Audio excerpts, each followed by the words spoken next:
On a recent bow hunting trip to South Africa, my professional hunter and I came upon this incredible sight. A wildebeest was so desperate for water he jumped into this large retaining tank.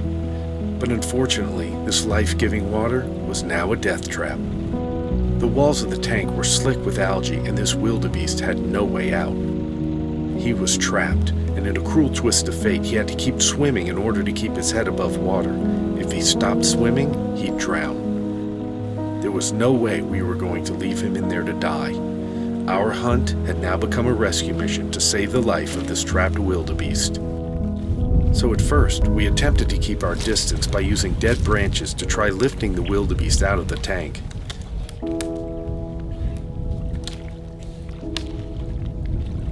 This quickly proved useless. I then tried putting a larger dead tree into the tank, hoping the wildebeest would use it as a ramp and could crawl out that way. But when he swam to the log ramp, it was obvious his hooves could get no grip. It became clear we were going to have to get hands-on with this wildebeest. There was no other way we could get him out.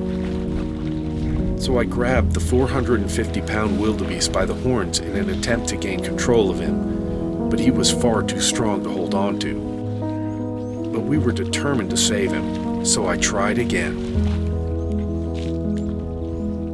My hunting guide threw a tow strap over one of his horns, but as I jumped down off the edge of the tank, I lost my grip.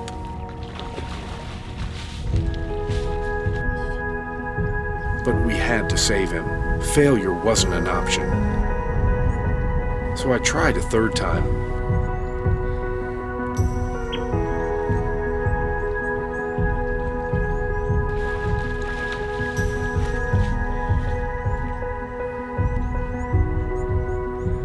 At this point, I'm actually hugging a wild African animal.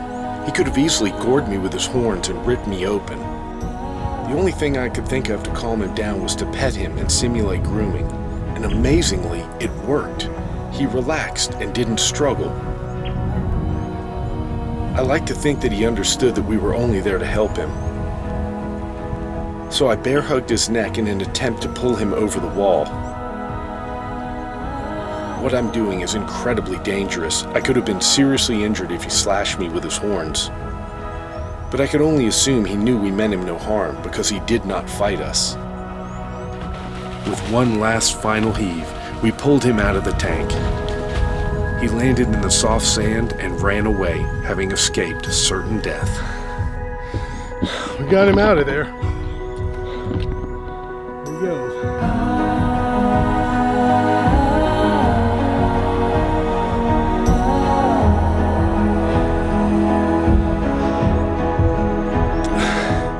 You can't say hunters don't have a soft spot for animals.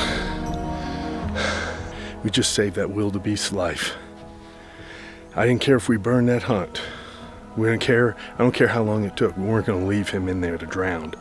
That would have been a terrible way for that poor thing to die, and there was no way for him to get out. He was so exhausted. When we picked him up on the side of the tank, he actually just relaxed and rested. And I was right underneath him. I was grabbing him by the neck. I had his horns in my hands. He could have swung his head and cut me open. So I'm lucky. I got a mark on my arm from where his rear hoof hit me, but when I see something like that, I just felt an overwhelming sense of sympathy for that animal, and I was not going to leave him in there.